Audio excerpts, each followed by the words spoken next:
What's up, everyone? The end of the year is upon us and we're under the second lockdown in Toronto, but how has this impacted the overall property market? The pandemic continues to create an impact on sales and prices as it has been for the last 10 months. Was it time to buy or sell? Were you better off renting instead of jumping into the purchase of a new home? And a big question for homeowners is, did your property value go up or down? Stick around for today's video because I'll be sharing with you the top real estate trends we saw in Toronto this year and how they'll continue into the new year.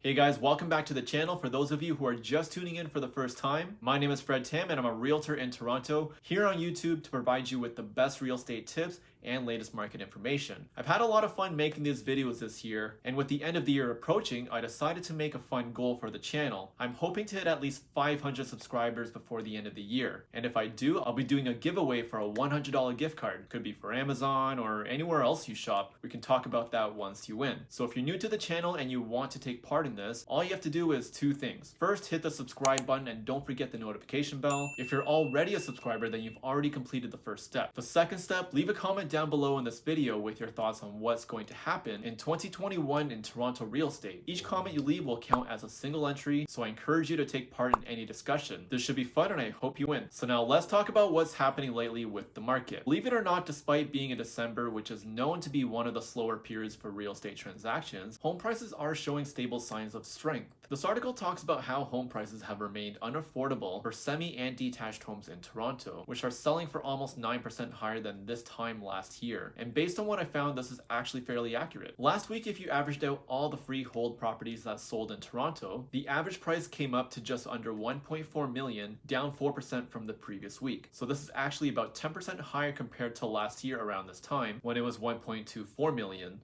And you'll notice that at the end of last year, prices ended up being higher than any time during the summer and fall. And I often talk in my videos about the impact of COVID-19 on real estate prices. The only time prices were actually lower this year compared to last year was during April and May during the pandemic. So for 10 months of the year, prices climbed back up and remained high, showing nearly no negative impact on home prices. There's also reports online about condo prices coming down. This is actually true, because while condo prices kept rising during the pandemic and in most recent months, they've now started to dip below prices we saw even last year. The average condo price came down 1% from the previous week at $634,000. The most surprising thing you'll see on this graph is that prices are now below what they were around this time last year. They're also just around the average price when the pandemic first impacted Toronto home prices. So those are the prices today, but where do we see prices going in the next few months? The National Bank of Canada forecasts overall Canadian home prices to come down in the next 12 months by 1.5 to 9.9%. And while the price drops align with other forecasts from RBC and CMHC, this could also mean that overvalued markets like Toronto could see further price drops in the new year. And this ongoing price adjustment also creates an opportunity for home buyers to enter the market, especially for those who are first-time home buyers who can take advantage of new and existing incentives, as well as record low mortgage rates. This wouldn't be the first time HSBC to be the first to advertise a record low mortgage rate, and even though it's for high ratio mortgages only, it ends up creating a larger pool of buyers to add some fuel to the market. Sales of freehold properties in Toronto continue to decline. This is expected since real estate buying and selling tends to be slower during the colder months. For instance, you can see in this graph that sales last year started to trend downward at the end of September. The same is happening now despite unpredictable factors like the virus, and yet sales are still higher right now than they were this time last year. Last week there were 278 freehold properties that sold in Toronto, a drop by 17% compared to the previous week. And this number will likely go up once a few more transactions are updated in MLS, but even then the overall trend indicates that sales are slowing down for the end of the year. This is also true for the condo market. It's actually really interesting to see how similar this year and last year are. Looking at this graph, you'll notice that for the second half of each year, sales volumes have been almost identical. Even the downward trend in sales this year is in line with 2019. Last week, only 287 condos were sold in Toronto. This represents a drop of 24% compared to the previous week. And if this trend continues, we'll see condo sales go down to the area of of 100 per week by the end of the year. That's about a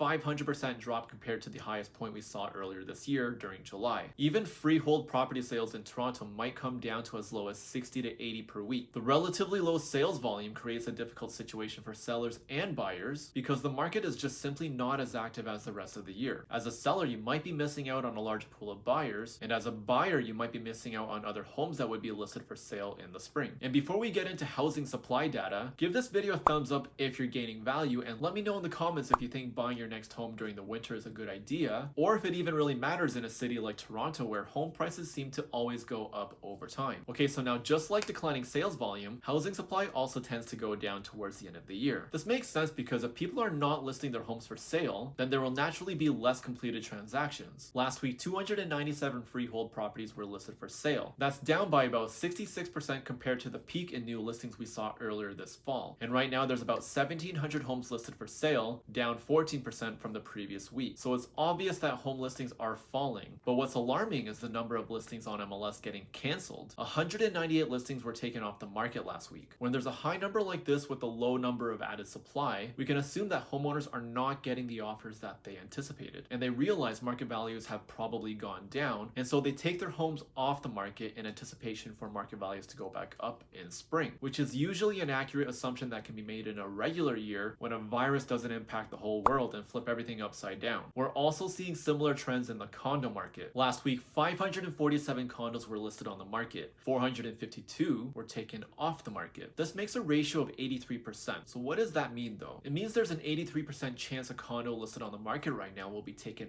off the market. And right now there are just over 5,000 active condo listings. So when you consider these three numbers, it makes sense why condo prices and sales are both falling. Condo properties are also staying on the market longer than they have been in previous years, and buyers have more negotiating power when it comes to price, closing dates, and conditions. There's simply too much inventory and not enough buyers in the condo market. And I believe this somewhat has to do with the fact that buyers are still shifting their home search from condos to freehold properties. What's also going to stir some market activity next year is the new vacancy home tax. Toronto is expected to implement a vacant home tax of 1% as early as 2022, which penalizes those who use residential property for less than half the year. And it's a known fact that international investors like to park their money in our local real estate, and the city found that more than 10,000 homes were being underutilized, adding to the affordability crisis we seem to be in. The goal of this tax is to make vacant speculation unprofitable, and as some investors begin to divest their real estate portfolios, more homes become available to buyers, which can also create a shift in market values. Okay, so now here's a quick recap from today's market update. Home prices overall are holding steady. They're higher than they were in 2019, and they haven't seen a huge drop this year. But we might see a change in the upcoming weeks as we get closer to the end of the year. Home sales, on the other hand, are going down, and this is partially due to the fact that home inventory is also going down. The number of new listings we're seeing every week are as low as they were during the beginning of the pandemic, and the total number of homes for sale is also similar. And with condos, if you sold your unit a few months ago, give yourself a pat on the back because prices are coming down and falling as low as prices we saw last year. This is a huge danger to the condo market as supply continues to go up. Sales of condo properties also keeps dropping, which actually makes it a great opportunity for buyers who are looking to get into the market, or perhaps even investors who are looking to expand their portfolios. I would only caution doing the proper investment and cash flow analysis first before jumping into a deal. New condo supply keeps declining on a week-over-week basis, but overall condo inventory is still high, so it's a great opportunity once again for anyone who is looking to buy into Toronto's condo market. But these stats are changing every single week, so be sure to subscribe to the channel and hit the notification bell so you never miss an episode. And if you can help me reach my goal of 500 subscribers before the end of the year, I'll be doing a giveaway for every one of you who has subscribed to the channel and made a comment in this video. More comments, more entries. Thanks again for watching to the very end, and I'll see you guys next week.